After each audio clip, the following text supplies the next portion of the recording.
Coffee with the Coastie is brought to you by On the Coast Publications, the publishing house for On the Coast families and On the Coast over 55 community magazines on the central coast of New South Wales. Welcome to Coffee with the Coastie. I had the absolute pleasure of sitting down with sisters Lorraine and Rhonda from Central Coast Kids in Need. Lorraine and Rhonda have been at the helm of Central Coast Kids in Need, helping children and their families on the Central Coast for over 19 and 21 years respectively, and have helped over 3,900 children and their families. It is no wonder so many individuals and organisations across the coast support Central Coast Kids in Need, and I was honoured to get the opportunity to sit down and chat with them. So today I have the pleasure of sitting down with the wonderful sisters Lorraine and Rhonda from Central Coast Kids in Need. Thank you for joining me today. It's been a long time in the coming to get the three of us together.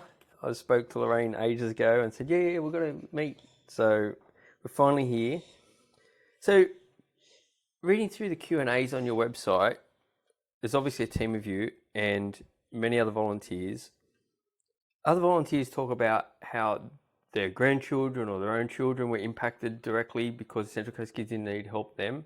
Both of you have that you just really care deeply about kids and you want to be able to help the kids on the Central Coast. But I just wondered, how did you come to know 21 years ago, Rhonda, that of Central Coast Kids in Need, and what made you join it originally? Well, it all stems back to a young friend of ours, Adam Hillier, that was killed in a hit and run. And he was a bridge and wharf apprentice on the council. And the year after he died, the social committee of the Gosford Council, this is when Gosford and Wyong were separate councils, decided to have a memorial golf day in memory of Adam. And all our boys went along, my husband, my sons and all their friends went along to the golf day. And I went with them and walked around with them. And at the end of the day, they said that all funds raised would go to Central Coast Kids in Need. And this was my first contact with Central Coast Kids in Need. Well, then the next year I helped with getting prizes and everything for that particular golf day and became involved. Unfortunately, it only lasted for 2 years. And then I got to meet Pat, who was the treasurer before me and had a bit to do with Pat. And then I started collecting corks. It's a funny thing, but I started collecting corks for a lady that did it for the Heart Foundation. And then when she retired, I decided, okay, if Central Coast Kids in Need are interested, I'll continue collecting. I used to go around to restaurants and clubs and things like that and collect these corks. And Pat said to me, well, why don't you come along to a meeting, Rhonda, and meet the girls and tell them what you're going to do and how they can help. So one meeting, they said, oh, we'd really like you to join us. And I said, well, I'm not a meeting person. One meeting, and that was it. I come home to my husband, I said, well, guess what? I'm joining Central Coast Kids in Need, and we're going to continue to collect these corks. And over the years, we collected thousands of dollars worth of corks from wine bottles and everything that were sent to Victoria for recycling. And Star Trek Express donated their services to take them free of charge. And it wasn't until my husband retired 12 years ago and he said, I want my garage back, that I stopped doing it. But we didn't we, Lorraine? Thousands and thousands of dollars worth of corks. So that's my story on how I became involved with Central Coast Kids in Need. Pat at the time was doing secretary and treasurer, which was a lot. Although it's then back 21 years ago, it was minimal compared to what we do today. I think when I took over, I think we had, I forget how many kids, and I think it was about $5,800 a year that we outlaid. And Pat, after 12 months, Pat said to me, it's all too much for me doing both. If I train you up, will you be treasurer? So that's how I came to be treasurer of Central Coast Kids in Need. And what do you do now? It's all screw cap now. Well, we haven't. Once he retired, okay, it was getting because there was a shortage of cork. Yeah, they did it. Went screw cap. Yeah, there was a big disease went through all the cork trees in South America, and that's when they started doing the plastic and the screw top corks. And of course, I was getting less and less anyway, and it was taking me longer and longer to get a shipment to go to Melbourne. So that's when I gave up the cork bit. And then Yeah, 2 years later, it's roughly, from my calculations, it's roughly 2 years later. I was actually helping Rhonda before I joined. I joined after I lost my husband at a young age to pancreatic cancer. And Rhonda said to me, you know, come along and join the charity. And I said, well, I really can't because I was working 2 jobs at the time because I had a mortgage to pay off and 2 kids at university. So Rhonda's not real computer literate, wasn't. And so I was helping Rhonda in the background with admin and that. And then my circumstances with my job changed. And yeah, I joined 19 and a half years ago. And what encouraged me to join Central Coast Kids in Need is I have 2 healthy children. I now have 2 healthy grandchildren. And when you lose somebody close to you, like I did, my husband was only 48, it makes you want to help as many people as possible who aren't as fortunate as you are. And that's why I have such a passion for what I do with Central Coast Kids in Need. It gives me the greatest of joy to be able to help these families in their time of crisis. And so obviously you already knew about it because Rhonda was doing it. Rhonda encouraged me, and in a way it was my saving grace. It really was. I have no doubt. There's actually, it reminds me that there was a Winston Churchill saying on one of the beginning of the videos I watched for you. It was, we make a life by what we give. A distant relative of Winston Churchill. Duke of Marlborough, John Churchill, my brother-in-law is named after him. Yeah. So yeah, I actually, when I went to London after Clive died to visit my children, I actually went to Blenheim Palace where Winston Churchill was born. And I went to his gravesite and saw where him and Clementine were buried. Yeah. There you go. That's an interesting fact. It is. Very interesting. Now, many would be mistaken to think that the 2 of you are Central Coast Kids in Need. Though I know through speaking to both of you that, and especially Lorraine, there's many volunteers that work behind the scenes to make everything work as well. Can you speak about your roles and the other roles of people within Central Coast Kids in Need? Well, Rhonda and we're the engine that drives the day-to-day running of the charity. We take the referrals, we set up pharmacy accounts, we organise accommodation, things like that, the day-to-day running. There's 20 of us, we're all volunteers, we don't have any paid employees, and our volunteers are a great band. A lot of our volunteers are actually families that we've helped and they've come along and joined. Our president, we helped her with a preemie son when she was in hospital for many, many months with him. Our deputy president, we helped her son with a insulin pump so that he could start primary school. So Joe and Mark both came and joined. Effie, one of my other members, we've helped her granddaughter for many, many years, so she came along and joined.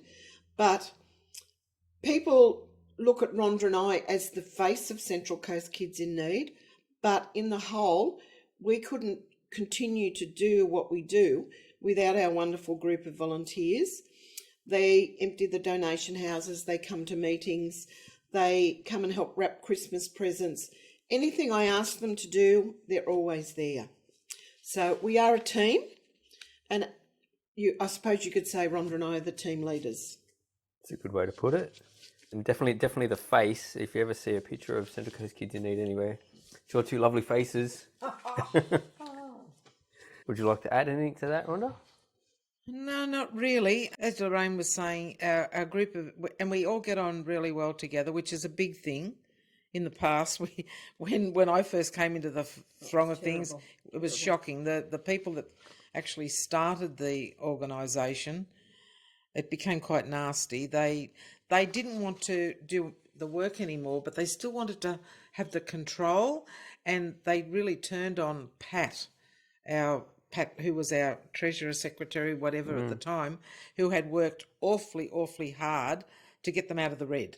They were in the red when Pat took over, and they just still wanted to have control, but didn't want to do anything, and it really turned nasty. So this is where we feel really privileged that we've got such a great bunch of people that we work with now. It's not nice when you have people that cause trouble, and we actually had to ask them to leave in the finish. They didn't like the fact that we were moving forward, that we were getting grants and we were getting money from 2GO, and they didn't like that.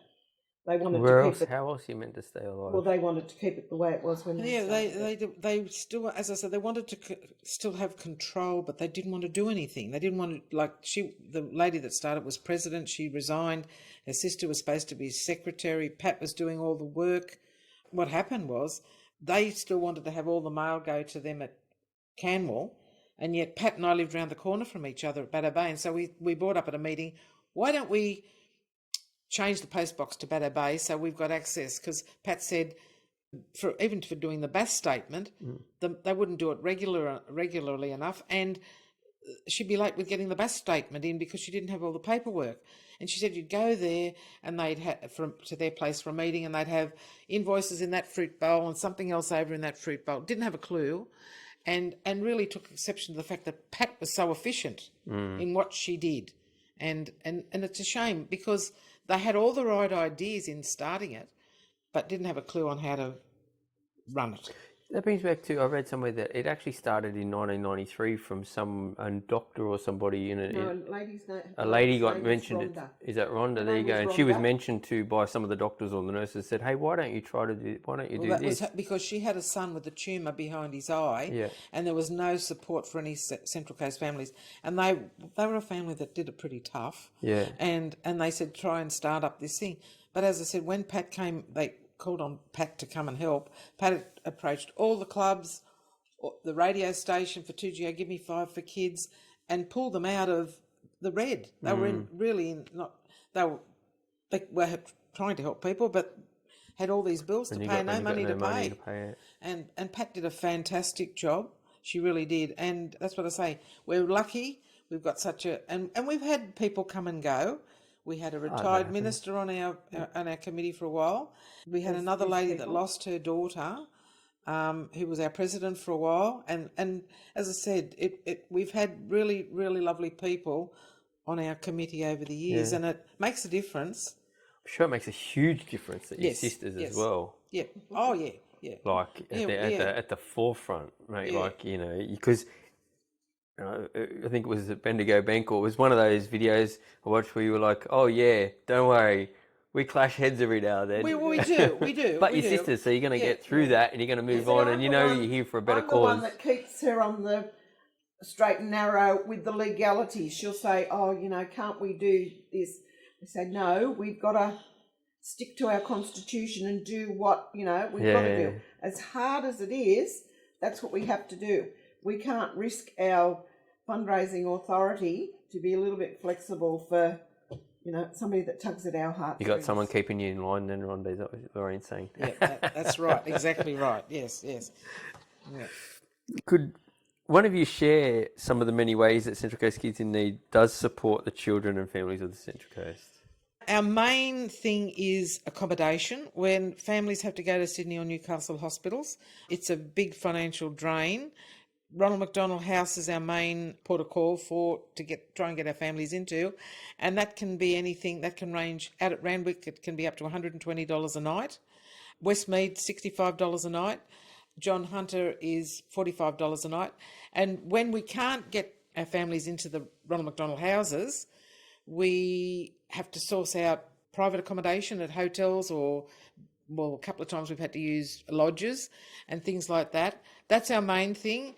Travel, petrol, we pay for families' petrol to and from the hospital and or appointments, follow-up appointments. And tolls is major. Tolls is a major a cost for a lot of families when they've got to go through to the hospitals, not up to Newcastle, but both Randwick and Westmead hospitals.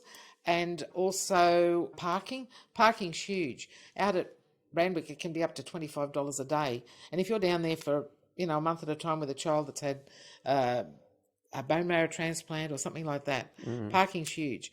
And also when they come home, if they come home on high cost medications, we set them up with pharmacy accounts to pay for those medications. And currently I think we have about 230 pharmacy accounts across the coast. Wow. And like I've just paid 3 accounts to Ronald McDonald House this week alone for 3 families that have been down there for months and months, and every month it's $1,950 per family for a stay at Ronald McDonald House. So you work that out on top of their mortgage, their electricity, their phone, groceries. They couldn't do it. They just could not do it financially. And I'm feeling this year is going to be the hardest year for a lot of families with everything in the economy rising. And we have had families that have told us that they would have lost their house. Only for our assistance with their stays at the hospitals, they would have lost their homes. We also do high cost formulas and feeds. A lot of kids are on pig feeds, and we do quality of life equipment. I think too, what I was surprised in reading, and I think at the time I just come back from my parents up at Nelson's Bay, and I was doing a bit of research up there on Central Coast Kids in Need to come and chat, and I happened to say to someone, "Oh, do you realise you got to pay for Ronald McDonald House?" And they're like, "Are you serious?" Like, I don't think people realise that you've actually got to pay a nightly accommodation fee. It's subsidised, but the reason our families, if they lived far out west, they wouldn't have to pay. But because they live under 100 k's from the treating hospital, our families don't qualify for government assistance. That's where we step in. We just tell the Ronald McDonald houses and that to bill us. See, there is a scheme called the IPTAS scheme, which is the Isolated Parents Transport Scheme, but it is only for families over live at 100 k's. Well, families on the southern end of the coast don't qualify for Sydney. People on the northern end of the coast don't qualify for Newcastle for the IPTAS. So that's when, and Ronald McDonald House, I mean, they need help in funding, so we contribute for our families, which is still a lot cheaper than a hotel. So, but yes, it's very hard for our families. It really We've got is. one family that have been down there since October last year. Ronald McDonald House. House. I mean, obviously, the financial burden on top of whatever would be going on with that family is the last thing you want to have to worry about. When they do come home, they have to live with the dad's parents at Foresters. So we're travelling around Australia in a bus for his work. Yeah. And then Ollie got sick, and they had to rush him to the hospital. He's got a brain tumour, but he's entering his final phase of treatment. But they've been at Ronald McDonald House since October last year. Occasionally he'll get a day pass and be able to come home for a little while, but not very often. I've had the pleasure of meeting the family. They're a lovely family. And at the moment, they've got a big challenge thing going. A bike challenge, I think it is. No, it's a shave. The boys out at the RFS at Berkeley Vale, because the dad is a member of them. They're going to get waxed and shaved. Gotcha or something it's called. I saw it on Facebook and I shared it with Rhonda. I shared one with you. There's another thing I think there's another thing he's part of, some other challenge. Yeah. Yeah, so he's a gorgeous kid, and at the moment his artwork, he does all this bright, brilliant artwork, and they've made some clothes out of it, and he's also sold some of his pieces. He's only 10. Is he 8 or 10? He's 10. 10. Oh, he's 8, sorry. 8, yeah. And when we went to the Ruse Foundation race day earlier this year, they'd actually they were going to do him a roar and snore at the zoo for allowing them to use his artwork on their thank you cards, and they had 2 of his prints to sell at the race day. That was recently too, the race day, wasn't it? From memory? In June, wasn't it? I don't know, May or June it was. It was anyway. We have that many things we go to, we lose track. Without my diary, I'd be stonkered. I could imagine, because like I said, your faces pop up everywhere. Like it's in everything that we've done with the mags and with everything, your faces are regularly pop up on something. It's for sure. Exposure. Well, that's exactly right, the isn't profile it? to the charity. That's exactly and that's right. why we're doing so well, is because of all this media exposure. It's made a lot of difference to our bank balance. Yeah, so in researching you both, I came across quite a few videos and articles, many of which, to be honest, brought a tear to my eye, because like the kids, it's just crazy the impact that you both have on the families of the Central Coast. But one that stood out was Toby Martin, who along with his parents found a way to give back after Toby lost his battle with cancer at the age of 14. Can you share the impact these moments have had on you, Lorraine? I was devastated when Toby passed away because I had a lot to do with Rosalind and Chris. And actually, Toby, I spoke to Toby on the phone a week before he died, and he told me he was dying and that he wanted to be remembered for doing something good. And also, it impacted me because Toby died the same week as my late husband's anniversary. And, you know, I just think, and I'd just organised for Jill, the photographer who's coming here tomorrow. She does certain families for us. She goes and does family portraits for free. She gives them so many prints and she does them for free. And she'd only just done a portrait of Toby on the beach, and they used those photos at his funeral. Otherwise, they wouldn't have had those photos. But even now, 3 years on, Rosalind and Chris still support us. Rosalind recently nominated Rhonda and I for the Panadol Care Collective, which we won. Rosalind and Chris come at Christmas time and help us deliver Christmas presents for their area. They support our fundraising. They came to our race day last year, and they bought a table again, or 2 tables this year. They bought with family and friends.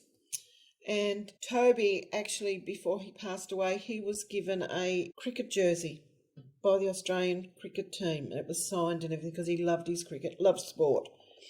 And he donated it to us to use at a fundraiser we had that was for us and for Save Our Kids from Suicide. Anyway, the Ruse Foundation actually bought that jersey. They had it framed. The chairman of the board rang me and asked me to tell him the story behind it. So they then asked us to invite the family to lunch at Baddo Bay Bowling Club, and they presented the framed jersey back to Toby and made him an ambassador of the Wyong Ruse and gave him all the kit and everything. So, yeah, I had a lot to do with Ross and Chris and Toby. And, yeah, I was devastated when he died. So young, and for all he'd been through, 3 years of treatment, and then he lost his fight. It must have such a big impact on the two of you, both positively and emotionally, with everything you see. But it just makes us want to do more. It's In like saying that. we do try our hardest to stay a bit aloof because it does affect you emotionally. That affected both of us emotionally. But many years ago, I was really affected by a little girl. Her name was Chelsea, and she was only 3.5, and she had neuroblastoma, which is the worst type of childhood cancer. It started in the gut and went to her brain. And she and my granddaughter, Iris, were the same age. And they were the sort of people that they wouldn't just post their field dockets and stuff to me. They said, "Oh no, Rhonda, we want to come out and meet you and we want to, and everything." So they drove from Carryong to my place with their field dockets. And Chelsea and Iris had met on a few occasions because I used to babysit Iris a lot. And they became quite close. And then they had a fundraiser at North Sydney Bears, wasn't it? The North Sydney Leagues Club. The dad was a fiery, and we decided to. They were having it for Westmead Children's Hospital and the children's ward at Gosford and everything. And we in those days we didn't do anything socially as a group, our committee. So we decided to buy a table for this fundraiser. We went down to Sydney, and little Chelsea was there dancing away and everything like that. And then shortly after the fundraiser, Chelsea, because of on her brain, she had a stroke. And a few weeks after she'd had the stroke, the mum Joy rang me and said, "Rhonda, we're having the presentation at Gosford Children's Ward and we really want you to come." And I said, "Oh, it's a day I mind Iris." "Well, even better, bring Iris with you and everything." So we rock up for this thing. Chelsea they had to operate to relieve the pressure on her brain. Chelsea still had the bandage around her head. And when she first had the stroke, she couldn't walk properly or anything. By the time she came, this is how resilient some of our kids are. 3 weeks later, she's walking normally, talking normally, and everything like that. And you wouldn't know except for the bandage around her head. But at that time, Joy told me that she was palliative, that they could do no more. And we paid $1,000 for the table, and they presented us with $1,200 back from the fundraiser to our charity. And she said, "Oh, one of the ladies that has Chelsea for horse riding, she wants to give her a pony party before we've decided for family support we're going to move back to Queensland for her last days. And she said, I want you to bring the kids, I want you to bring Harper and Iris. So we went over to Warner Vale for this pony party, and the kids had a great day and everything, and then they moved. And I cried for days after Chelsea died, when I got the news from Joy that Chelsea had passed away. And Joy really thought that I would fly to Queensland for the funeral. That's how sort of close we'd got. And I just said to Joy, I cannot continue to do what I do if I get this involved. So I hope you understand, but no way I can do this. And that's one that really touched me. You know what I mean? And Lorraine, as Lorraine said, sometimes you can't avoid it. Yeah. We And when try Chelsea to. died, they used to walk the dog in the parklands at Carry-On. So we dedicated a seat up there. It's got a plaque on it in memory of Chelsea. Well, one of the families that Jill took some photos of, they actually went up there and had the photos done, and I zoomed in, and they were actually sitting on Chelsea's chair. And I thought Jill must have known, but she didn't know. Joy and I are still friends. We talk on the phone. And just when we did a Bunnings barbecue a few months back, well, it was last year, wasn't it? Last year, and she contacted me. She said, "Oh, Rhonda, I'm coming down to Sydney for a wedding. Love to catch up." And I said, "Oh, that'd be nice." And then I realised we had a Bunnings barbecue on that day. We were helping Rotary. Anyway, I said, "I'm sorry, Joy." Anyway, Lorraine and I were working away on the barbecue, and we look around. Here's Joy. She'd got somebody to drive her up from Sydney to see us. And it was we were all so excited. And she presented us with a set of Adam Gilchrist. Adam Gilchrist catching gloves that had been presented to Chelsea at this fundraiser that she just kept, and she presented us with them to fundraise with, and we got $1,000 at our race day for those gloves. And I got a beautiful bottle of bubbles that she kept for me from a wedding she'd been to. Yeah, and also she at Christmas time she contacted me and said, Rhonda, she remarried. They separated. Joy remarried, and they've got a little boy, Henry, and Henry got COVID just before Christmas, and she'd paid for Westfield for Christmas photos with Santa. So she rang me. She said, "Pick a family, Rhonda, and I'm going to transfer the photo thing for one of your families to have their photo done with Santa." Well, we had a family on our books at the time with 2 girls, and they were doing it really tough at the time. So I contacted Sam and said, "Would you like a Christmas photo?" "Oh, Rhonda, that would be so good."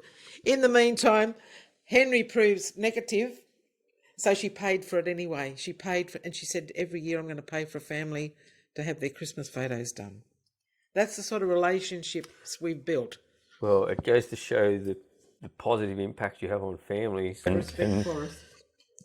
So I visited a family this morning who've got a little, how old's Marigold, Rhonda? She wouldn't be 4 months yet. Little newborn preemie baby, young couple. And I've been trying to catch up with them for weeks because I had a quilt for Marigold. Mm-hmm. And Marigold had cardiac problems, and I was dealing with Mum and Dad on the phone, organising different things for them. Anyway, I said, seeing we're not connecting up, I'll just leave it on the front porch or something. "Oh, no, we want to meet you."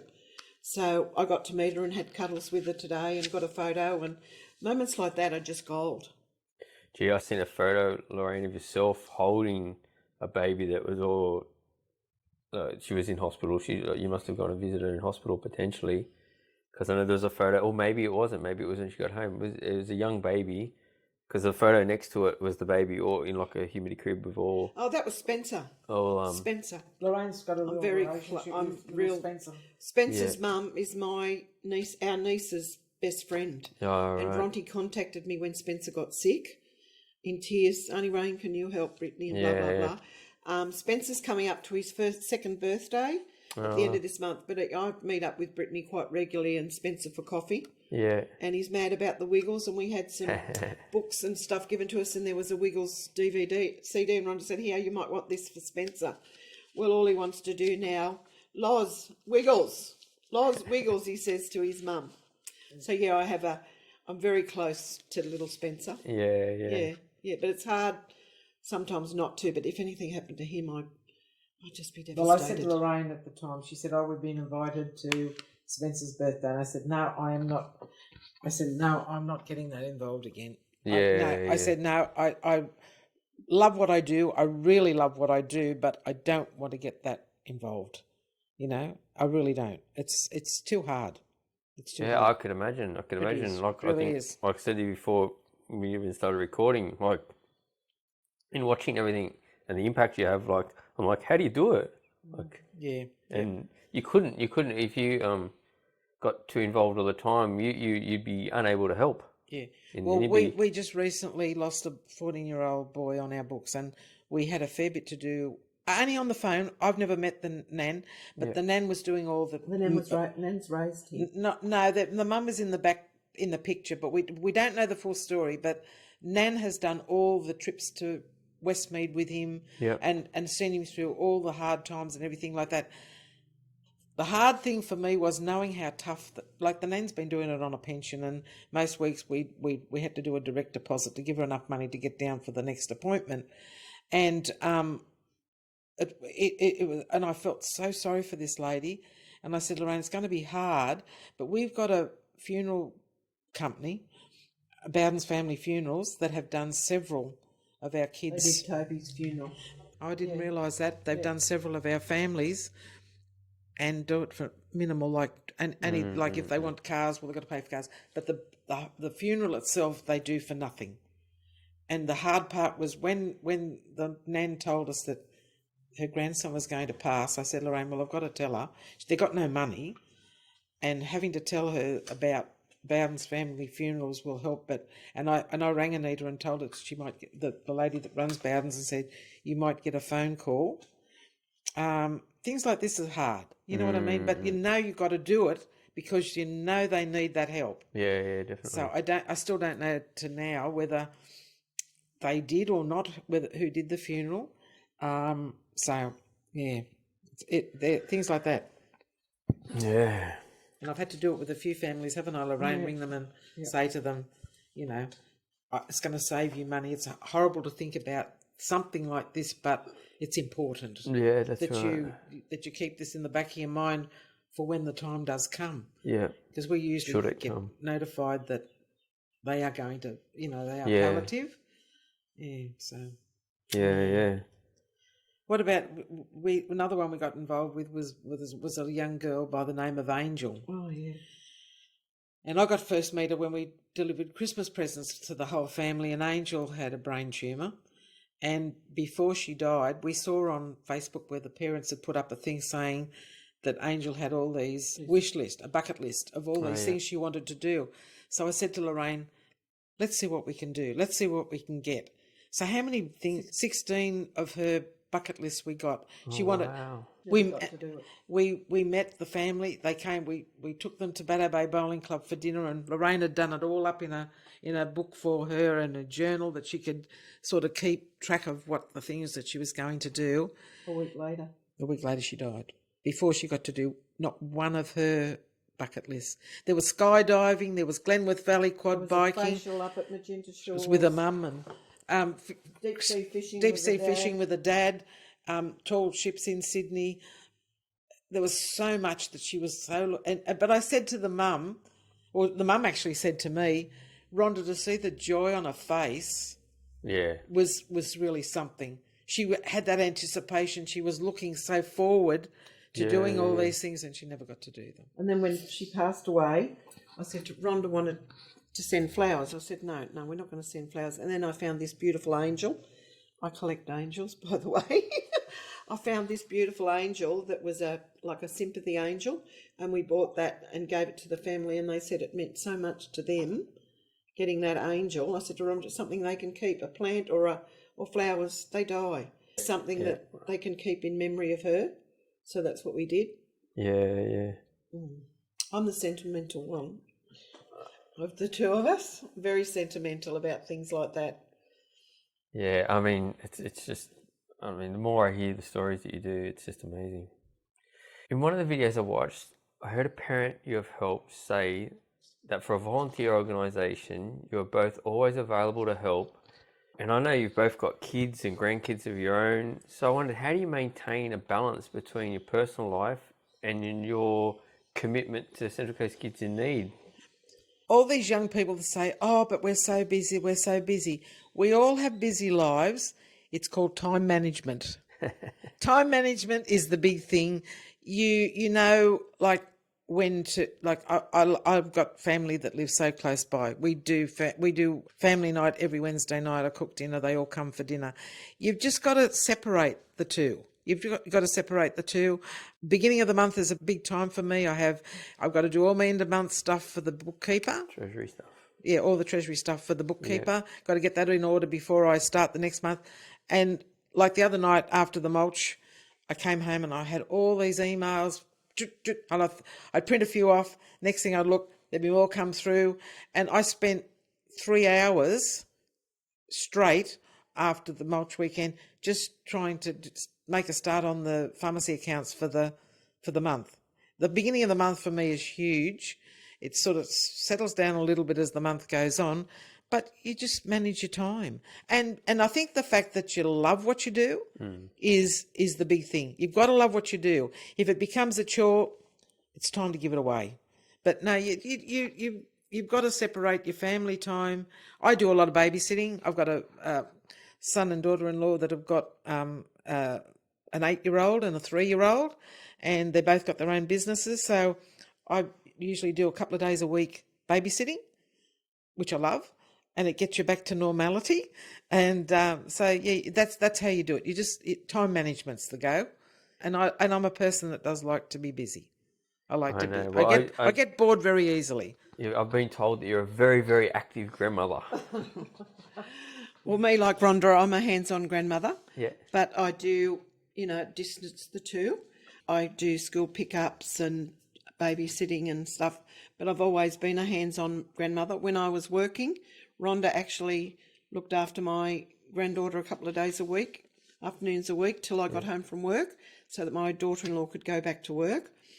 But yeah, you keep the two separate.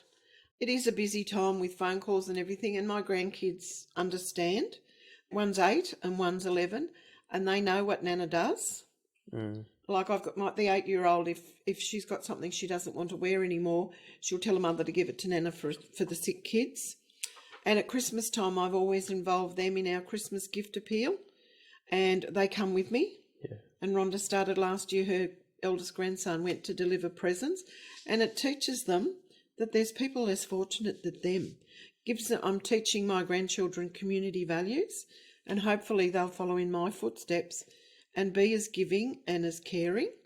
And but yeah, that's all you can do. And I'm like Rhonda, I go crazy if I'm not doing something. I'm always finding something to do. At the moment, it's Christmas, our Christmas gift appeal, and I make up all our gift baskets and hampers and everything for our race day. So if it's not something like that, or I'm now our grant writer since I retired. We had a fellow we used to pay, and he got sick, and then he shared his knowledge with me. So since I retired, I've taken over our grant writing, and I think I'm up to 167,000 this year. Not bad for a retired nurse. I did read that somewhere, actually. But I write from here. I write from the heart. But yeah, I need to be busy. I can't stand sitting around doing nothing. If I'm not doing something for the charity, I'm out doing a little bit of gardening or out for coffee with friends. And at the moment I'm supporting a friend that's got lung cancer, and I take her out once a week.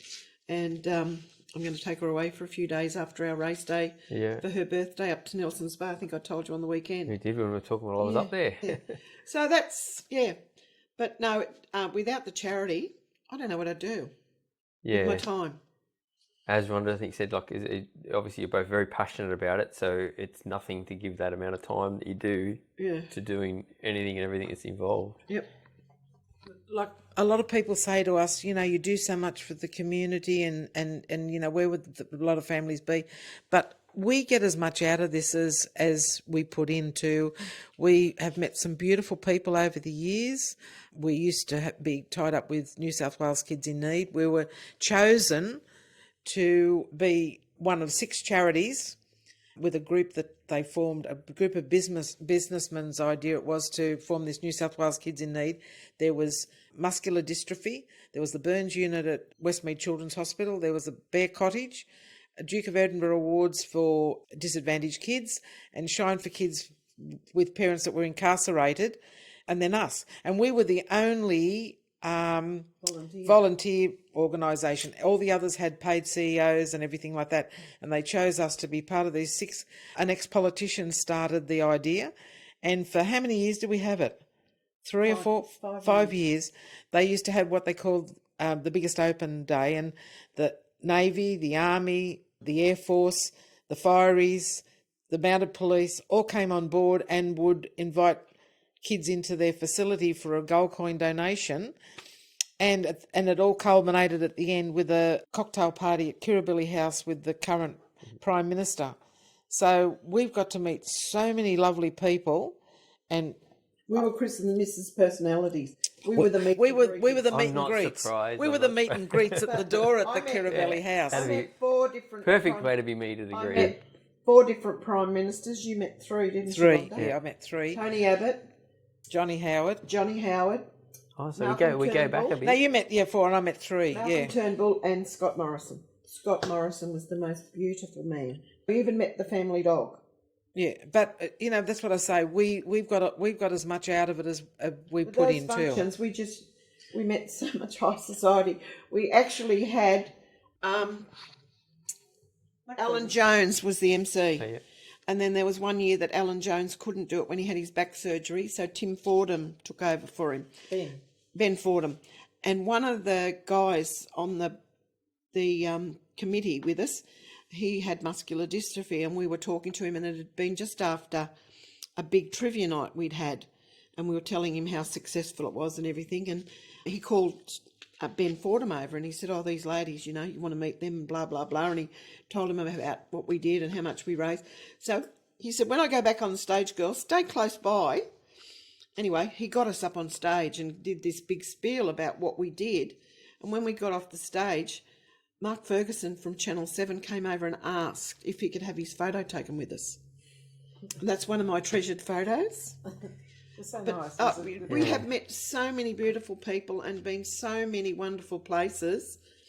That's our rewards. People say we should nominate for awards. We don't want awards. They're BS. The pats on the back and everything. Our awards are the kids and the families that we help. Some of those awards, like I think you've both won Westfield's Local Hero. You said the Panadol one. I can't remember the exact one. Panadol Care Collective. Being nominated for these awards is obviously helped the charity as well, and a real honour, and it's brought money and helped from the charity. 1,000 applicants. Yeah, Australia-wide. So that was a biggie. But we always say, like when I was first contacted by Grant Maloney, who does a lot of the artwork for the Westfield shopping centres, Grant nominated me for the Westfield Local Hero, and I said, I don't know, Grant, and everything like that. And he said, there's $10,000 in it for the charity, Rhonda. We only go in it for the money. We go in it for the money for the charity. We don't go in it for all the kudos or anything like that. But if there's money involved for the charity, we're in there. And the same was the Panadol Care Collective. What do we get, 20,000? We got 10,000 10,000. and we got the Prezi gift cards to spend on ourselves. On ourselves. We've got $5,000 each in Prezi gift cards to spend on ourselves. And you wouldn't need anything to spend. You're always in Central Coast Kids in Need Get Up. But how many years ago did I win I won the Commonwealth Bank Australia-wide non-for-profit Treasurer of the Year. It was, and there was 3 of us won, and I won $5,000 for the charity, and I won an iPad for myself that I gave to one of my grandkids. But always only because there's money involved. And Warren, the guy that helped Lorraine with the fundraising, I would never have won that, only he helped me with the wording for our local branch nominated me.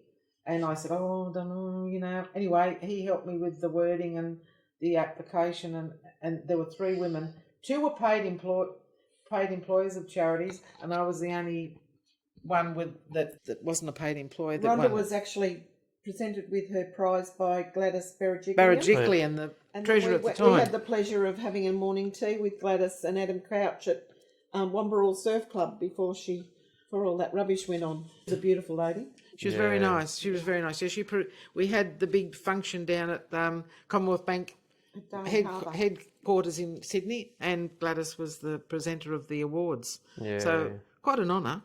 Quite an Oh, honour. you've been honoured by many a person. And there's getting no doubt back to about the that. corks, Oh, yeah, you corks. me corks. Our ad we did. We actually put in for that. What year was it? 2015 or I forget now. They had the Environmental Telstra awards. Channel 10 Environmental Awards, and every month of the year they chose a charity.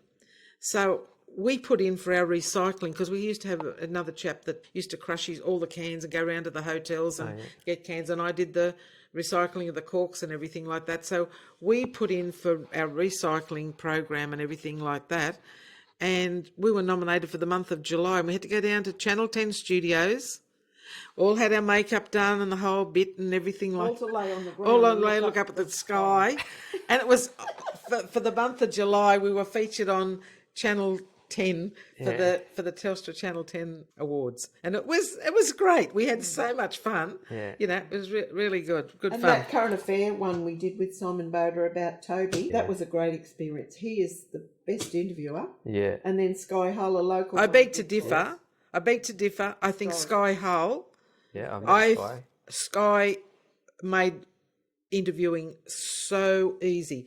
I felt more comfortable with Sky as an interviewer than I did with Simon Boda. He's great, don't get me wrong, but Sky just, I don't know, she knows all the right questions to ask. She makes you feel so at ease, doesn't she, Lorraine? And then the project, well, that was a lot of fun. I did That see the came out of project. blue. Did you see During where they COVID. said that he'd rather spend time with us than the Kardashians? Did you see that? Oh, we thought that was hilarious. We thought that was Who wouldn't? hilarious. Who wouldn't want to spend time with We you? thought that was hilarious. We really thought it was That was a lot hilarious. of fun doing. It took a whole day They came to up come here. down to that. But he was Yeah. such a lovely guy. He did it all by himself. And then they chose us this year for the best of the best. So we got two bites of the cherry. It's really good. There you go. Wow.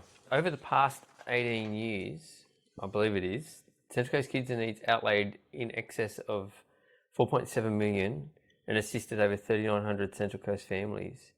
To do this, obviously Central Coast Kids in Need wouldn't exist without you two and the generosity of the local community, businesses, registered clubs and sporting groups on the Central Coast. Could you talk about the support you receive, and do you have any moments of support that surprised you and stood out? Yes, there's way too many to really say. We're so fortunate living on the Central Coast. Our community is amazing. As you said, we have businesses. One of the businesses is Wideline. Wideline make a donation of $2,000 every month directly into our account. Our major benefactor is the Wyong Rugby League Club group through the Ruse Foundation. Just recently we received $50,000 from them. We have sporting groups that have golf days for us, bowls days for us. We've got craft groups that do their craft all year and then sell their craft and donate the money to us.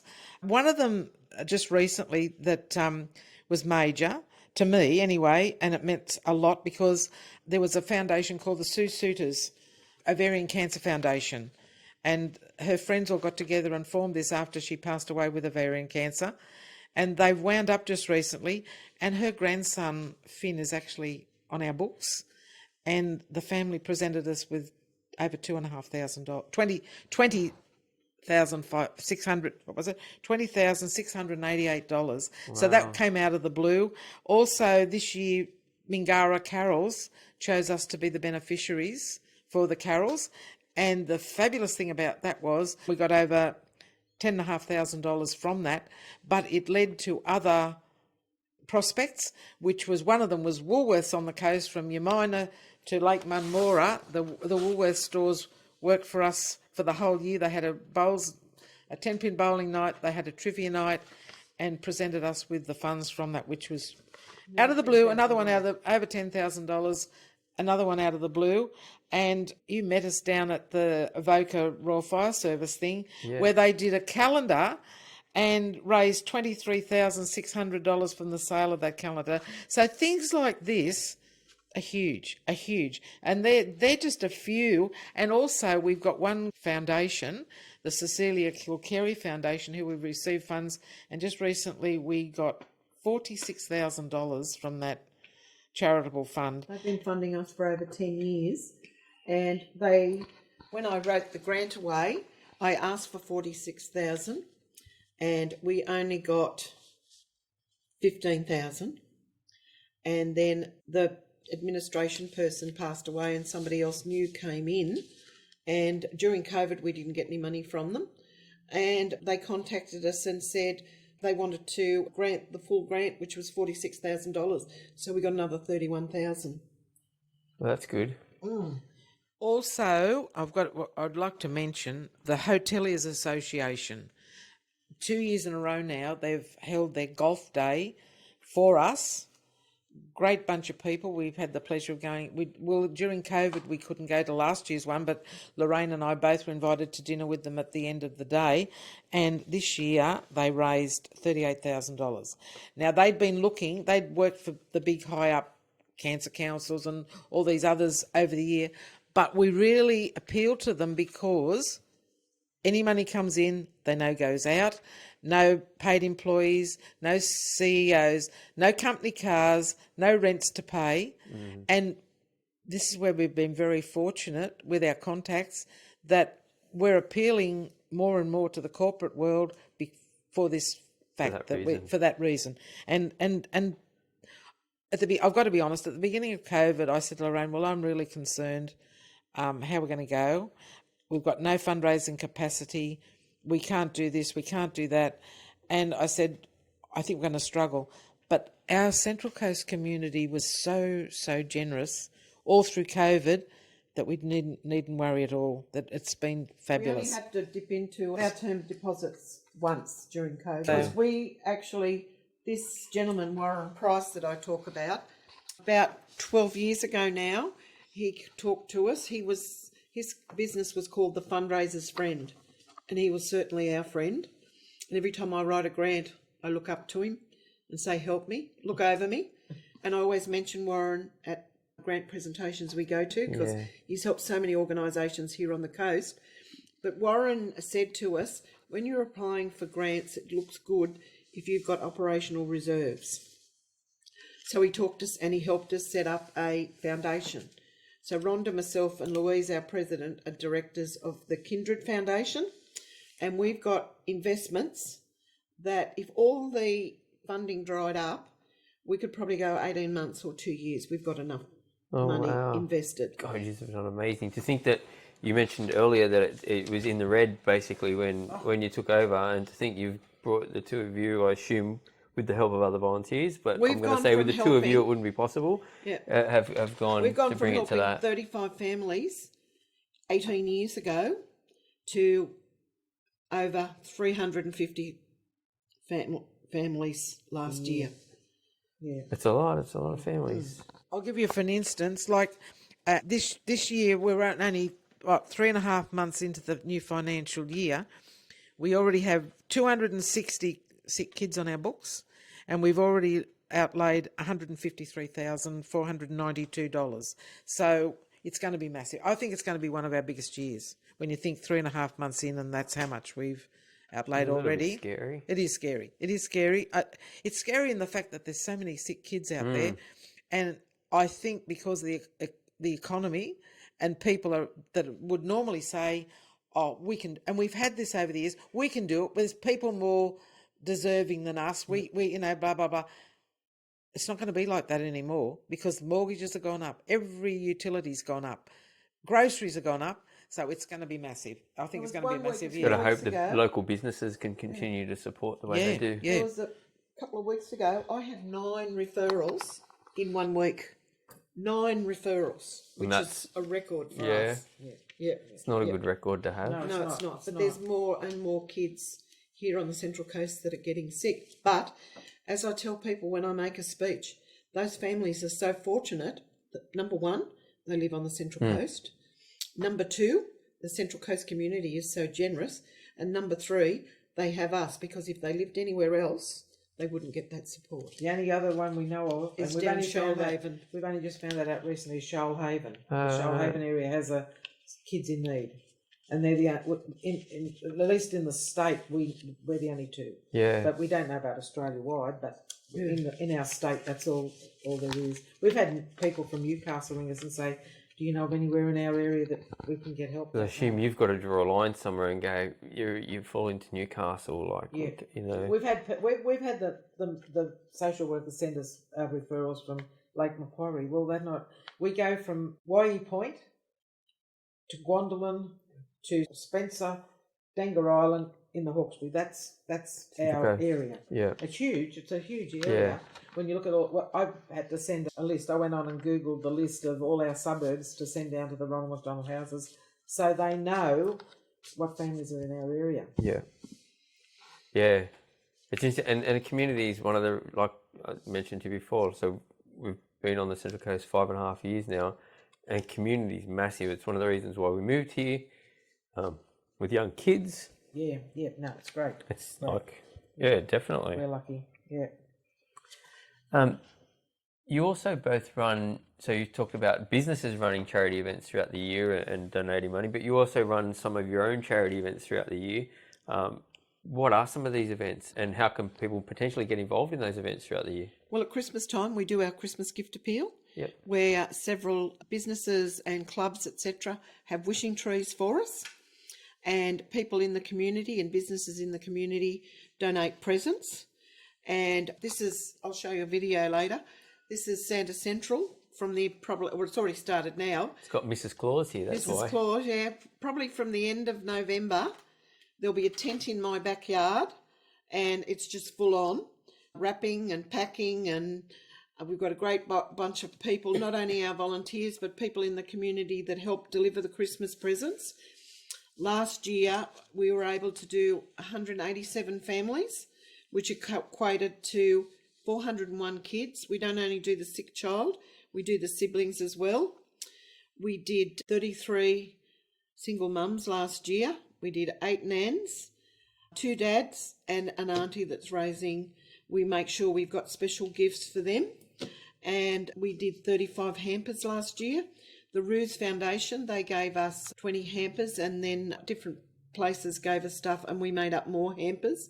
The Ruse Foundation also gave us, they asked me to put in a wish list.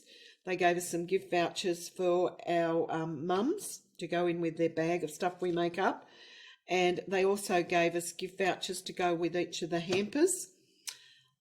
The Doylo, Dawson YERSL, I sent out a call last year because the year before last we had a marquee that we put up in my backyard, and it was a disaster with the rain and the wind, and so I put out a call to anybody that had a tent we could borrow. Well, we couldn't find a tent, so Scotty at the Doylo, he went out and bought us a tent with fully enclosed sides. So we call that our teenage cave. It's set up in the backyard, and he donated that plus $1,000 in gift cards for our teenage boys. So the support we get from the community with that is just mind-blowing. If we find we've got, everybody seems to go for the ages from 4, so 3 up to 6, they seem to concentrate that, and more on the girls. So if we find at the end of when we finish packing that we've got an excess, we've got 3 other charitable organisations that we share the love with, because that's what it's all about, sharing the love. Yeah. And, you know, you can't keep it till the following year, because the same thing is just going to happen again. And the local school, OLR here, last year they had a drive for us and gave us presents, and it's just getting bigger and bigger every year. But the way that our volunteers and people in the community come together to help us with that Christmas gift appeal, and the smile on those people's faces when we go to deliver the presents, it's just amazing. You mentioned other organisations too that you deal with. You're both involved. Is it Socks? No, we're involved with For Our Kids' Sake fundraise committee. Yeah. That started 3 years ago. There's 2 people from the Central Coast Bulldogs Masters football team that we've had a good relationship with over the last 10 years. Each year they donate, so I think this year they gave us $6,000. They have Saturday raffles, and they give us. And they've also one year did a collection. We were up there to get a check, and they did a collection amongst their members, and I can't remember how much money they raised for us to use for our Christmas gift appeal. So there was 2 members of the Masters Bulldogs team. There's 2 members from the Central Coast Freemason, and Rhonda and I, and we form for our kids' sake fundraising committee.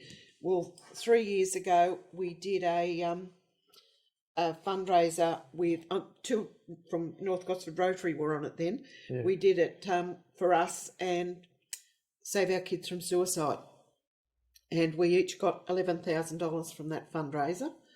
Then COVID struck, and the boys from the Bulldogs and the Freemasons decided that they just wanted to do it for Rhonda and I, for Central Coast Kids in Need, because they said we were the ones that put all the work in for the other one, yet we had to share the rewards. So we had a race day last year that I was organiser of, and I'm organiser of the one for this year. It was a sold-out event, and up to last week it was a sold-out event, but now I find myself with a spare table, but I'm getting something posted on Facebook. And we were pleased to hand over $22,500 to Central Coast Kids in Need. And so the race days are still out again this year? Except for No, one table. one table. Except for the, which I'm no doubt. Oh, it will fill it. What's No. one table? How many people? 10 people. Yeah, I can't imagine you two wouldn't fill 10 people in. Rhonda and I Heartbeat. play for prizes and silent auctions, and we've ended up with When is the race day? the 11th, November. Remembrance Day, 11th of November. month away, yeah. We've ended up with 2 raffle draws with 30 prizes in each, and the chocolates and wine are all in the study. And we've ended up with 19 silent auction prizes and 12 live auctions. We have a auctioneer, Rod Amos. He's a local auctioneer that donates his time, and he can work the room like nobody I know. When we had our trivia nights, he used to do it for everybody. After last year said we want to rebook. We've never been to such a happy, friendly day, and it is a really great day. But I think Rhonda and I are getting a bit too old. It's massive. It's It takes over 3 months of our I lives. said, I'm no sooner over the mulch and we're into the race day than we're no sooner over the race day and we're into Christmas. And I just said, like, we're both in our 70s. We've got to know when we've got to start looking after our own health, or we won't be able to continue doing what we do. Anyway, right. we'll So, see. you know, We'll see. It's That's how very we feel important. at the moment. That's how we feel at the moment. Yeah, you know. Yeah. And it's very important to everybody. But I hope that you people both look don't after realise yourselves. what goes on. There's the race book to prepare. There's organising your MC and your auctioneer, letting the race day know, the people know the dietary requirements, the final numbers, getting the ads to them, the race sponsors. Yeah, there's a lot of work involved. I have Yeah. no doubt. But every race sponsor, except for one, because the fellow moved away from the area, backed up from last year. Yeah. But then my son's mate, he works for Rent-A-Kill Initial, and he was disappointed he couldn't get a race last year. Well, he got one this year. And I think the race day showed my son and his partner exactly what we do. I don't think they were aware till they heard from the families, because we invite families along to come and speak. Yeah. We've got 3 families that are coming along. We're treating them to a day out, and they'll speak about what Central Coast Kids in Need has done for them, and it loosens the pockets. Well, that's right. It's firsthand the people that are impacted by the work you do. So they're the 2 big events, but then there's a lot of other, like there was the Tui's charity race day. Rhonda was away, so myself and my friend Sandy, who's a member, she came with me. Well, it was the first year that they decided to do it as a charity event, and Richard heard Rhonda and I talk at the golf day, so he chose us, and they raised over $10,000 for us. It was a great day, and I made some wonderful contacts for prizes for our race day. Like I spoke to Dougie Walters, had my photo taken with Doug Walters, the cricketer, and he said, I don't have any memorabilia left, but he said, I'll give you the name of somebody. So I contacted Kingsgrove Sports, and they donated a cricket bat, New South Wales cricket bat that's signed by a lot of the cricketers that are over in England at the moment, worth $500. So, yeah, I seize every opportunity to make contacts where It would be lost. So make sure you two are definitely taking care of yourselves, because it would be lost without you both. That's for sure. If a family did need support from Central Coast Kids in Need, how would they go about getting assistance? Well, a few years ago, we got these big posters made, and we hope they are still in all the children's wards at the hospitals for the social workers to refer them, and the Ronald McDonald houses. We rely on the social workers at the hospitals. We rely on the people at Ronald McDonald House.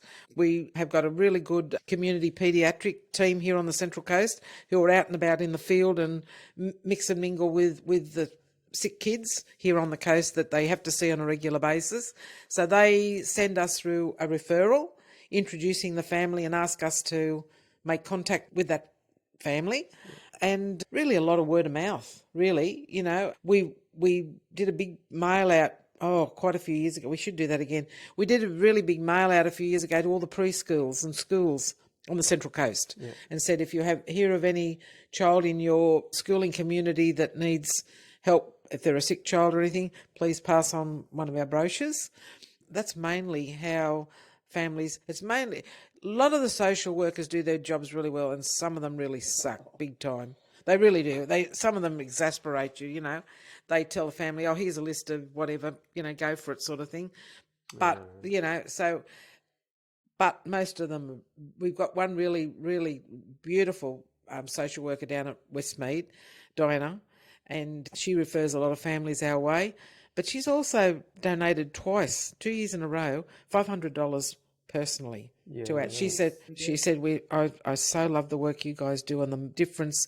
She's the Oncology.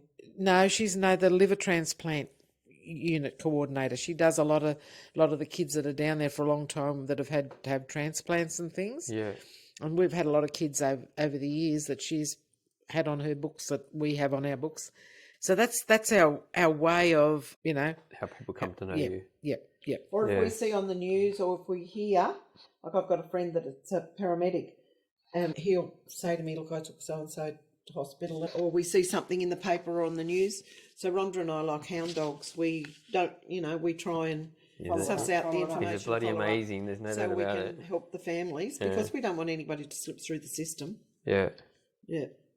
It's just amazing. At the mulch the other day, there are so many of, over the years, we've had several of our kids whose families are in the mulch every year that we've supported. Yeah. And it just gives you that extra buzz when you help somebody that you know. It's great helping strangers, but it really makes a real difference when you help somebody that you know. And needed the help. Well, that's exactly right. And getting back to the fundraising thing, over the years, the mulch, the boys, we've never wanted to detract from the fact that it was in memory of Adam, the surfing thing. But quite a few years ago, the boys said to me, we really want something good to come out of the weekend as well. So it was their idea to start the raffle. So we do the raffle every year.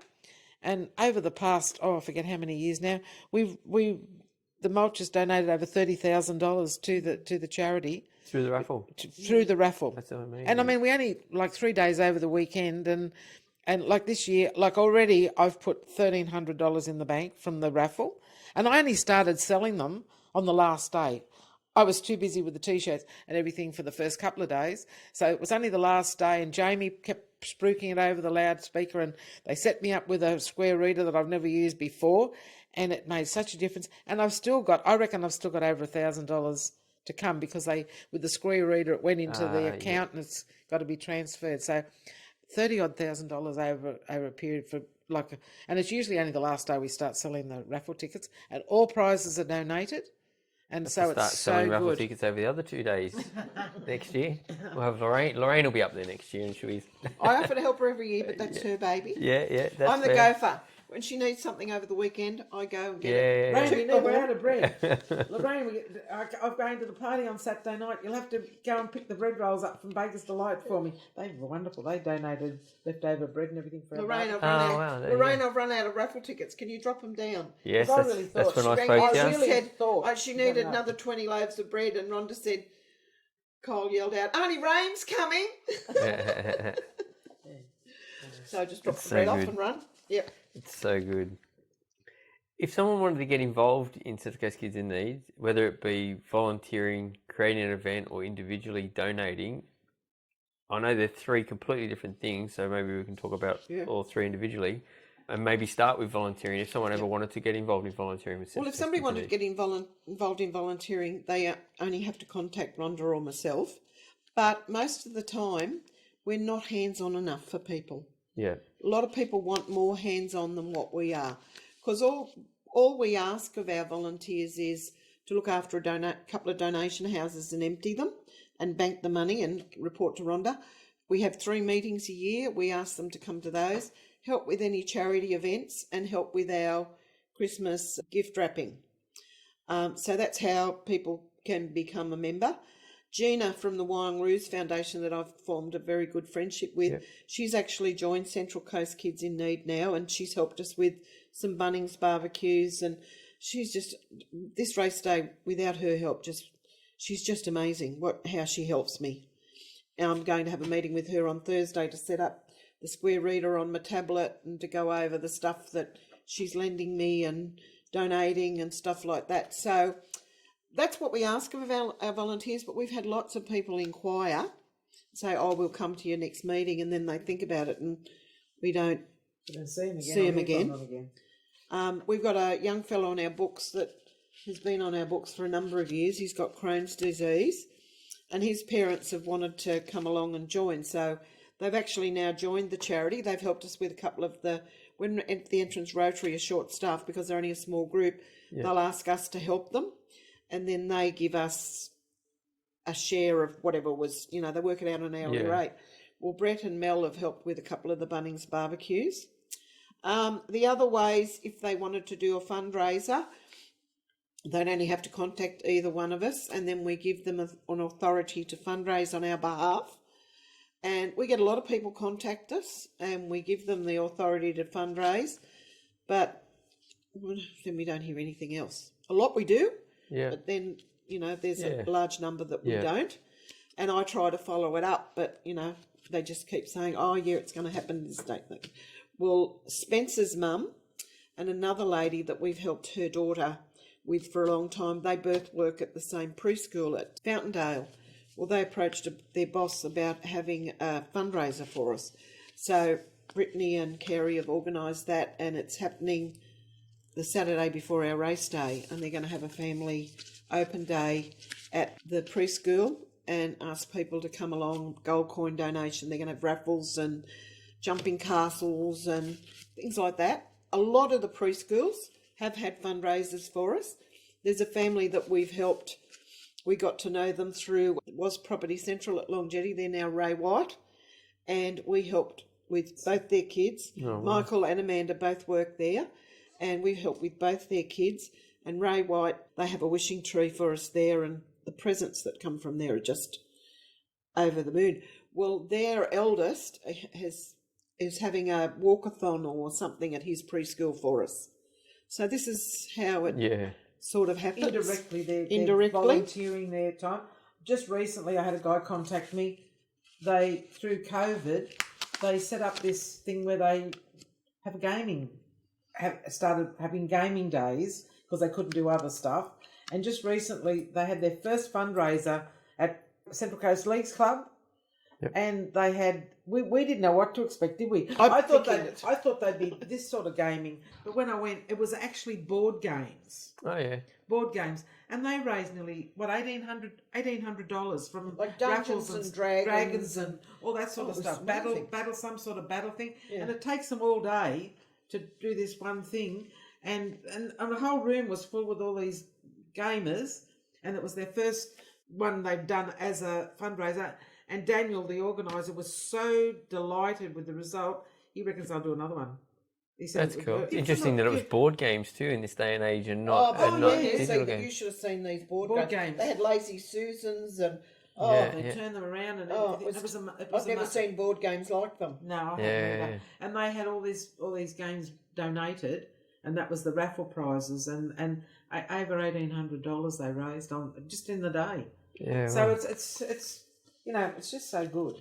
That's a fun. That to me is volunteering. In an indirect way. And that's probably the best way that people can help us, even if it's only a gold coin donation. We've had kids, like through the mulch thing, a couple of girls, one year, they sold Anzac biscuits and they were thrilled. They donated, $200 or something, like little things like that, and it makes them feel good, and it helps us enormously. Rhonda was telling you earlier about the girl with losing her hair.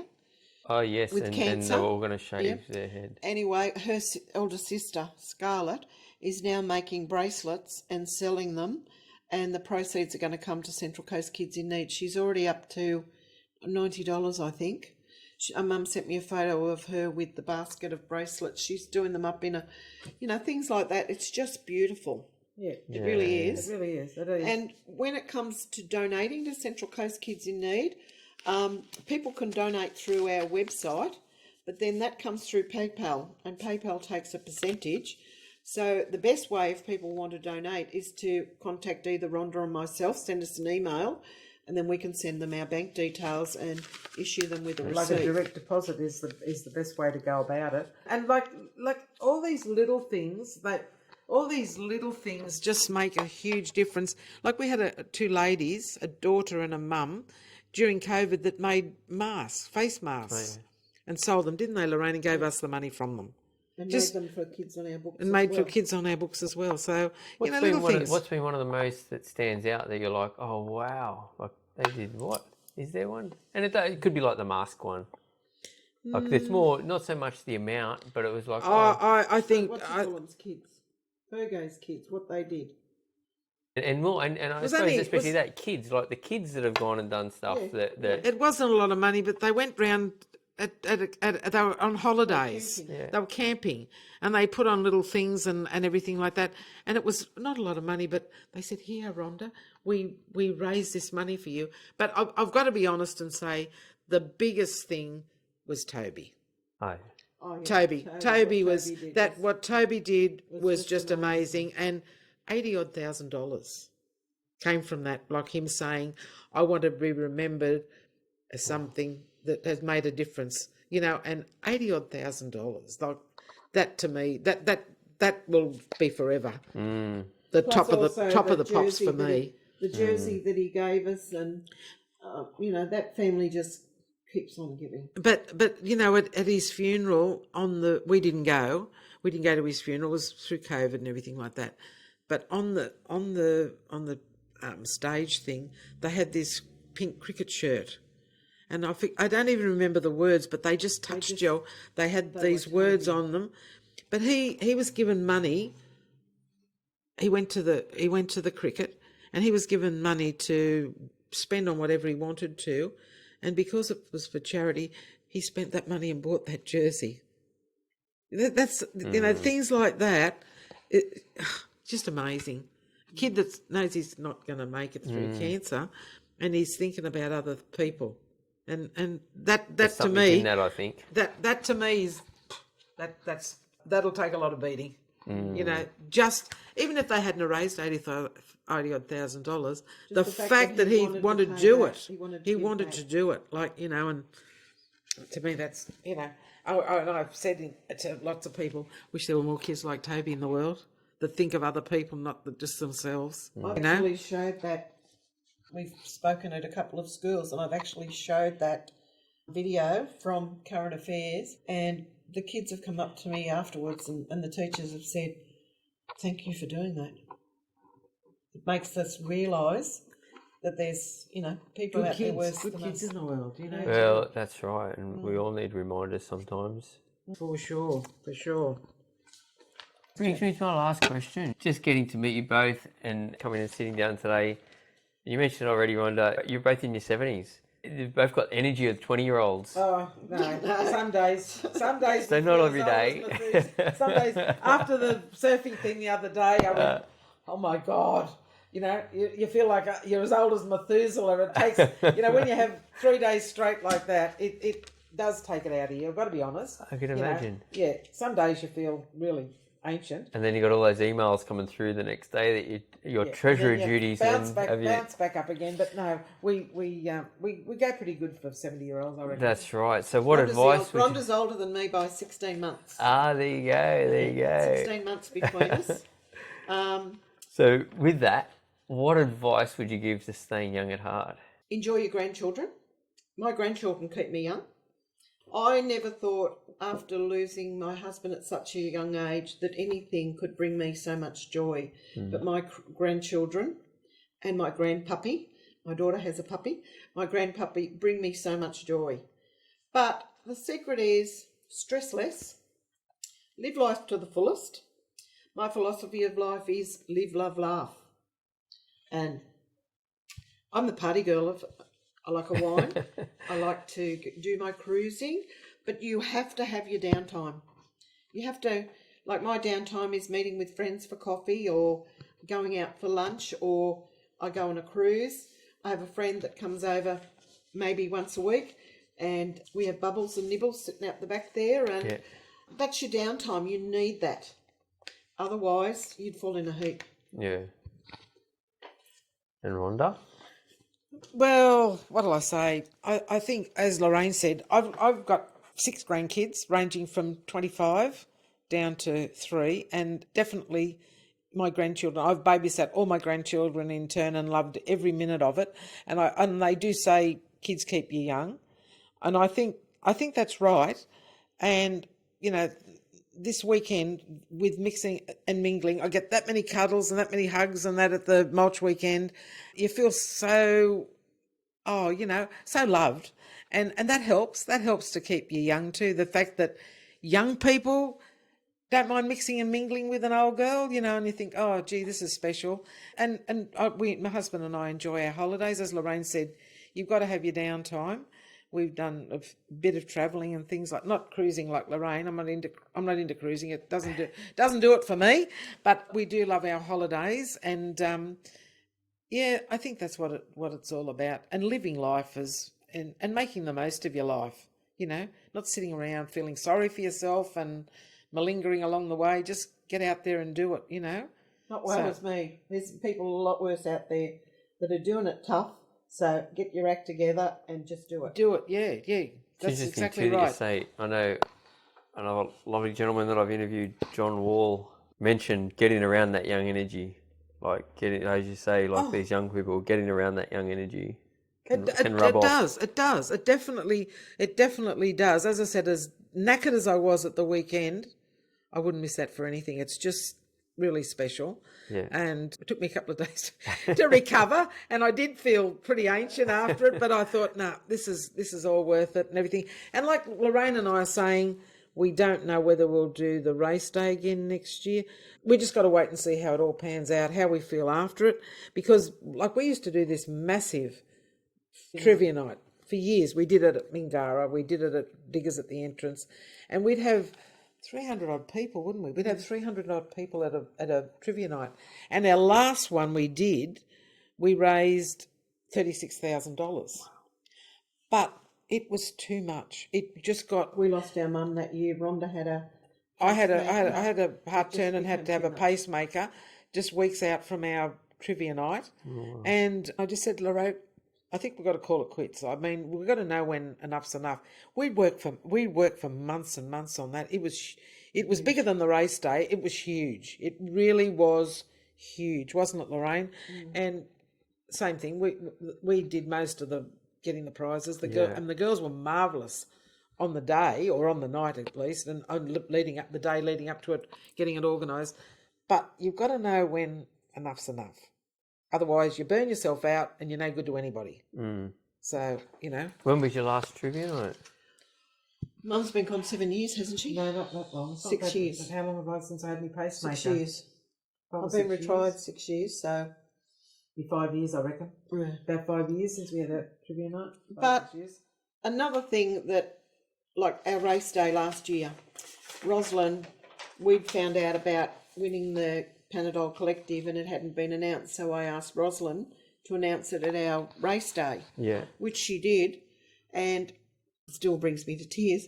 We received a standing ovation from every person in that room, and the applause just went on and on and on. Well And deserved. it But was I felt quite embarrassed. I just ended up going and sitting down because I felt really embarrassed about it. I thought, oh, gee, this is all too much, We do what we do because we love it. Not we for don't the need all that accolades. accolades, and so And then my brother was I'll there. go My sit youngest brother was there, and he came and threw his arms around me. I said, just go away. I'm about to lose it, and you're making me worse. And I'm trying to stand there and talk and thank everybody for coming, and you've got all these people standing and applauding you. It was really something. It really was. Anyway, That brings me to the work that you both do is really something, and without it, there's hundreds of kids that and families that would be much worse off. So, I mean, I can only do a little bit of that standing ovation, but I give you a standing ovation, both of you, for everything you do for kids and families on the Central Coast. it's all good. thank you, Luke. It's been a pleasure talking to you and having coffee with you. Thanks. I'm yet to have the biscuits, Lorraine. I will have one. Good. If anyone would like to support or look into more to do with Central Coast Kids in Need, please go to cckin.com.au or just simply search Central Coast Kids in Need, and, Look at us on our you'll Facebook find page. Page covers more than our Website. website these days. Yeah, they have Facebook pages, and it tells people what we've got coming up and what Yeah. we're doing and what we've done and everything. We're very, very lucky. We've got a lady by the name of Kristen. I've known Kristen for years. She was one of my daughter-in-law's sister's best friends. They were involved in the same car accident, only Natalie, my daughter-in-law's sister, was killed. And Kristen, I've known all that time, 28 years, because it was the year that Adam died too. There were two of the bridal party they lost within 6 weeks of each other. And Kristen, I've known since then. And also her nephew came on our books with leukemia. So during COVID, she got in touch with us, and she's a graphic designer. And she said, Rhonda, I'd really like to rebrand Central Coast Kids in Need. I think you need a bit of modernising and everything like that. So she branded us.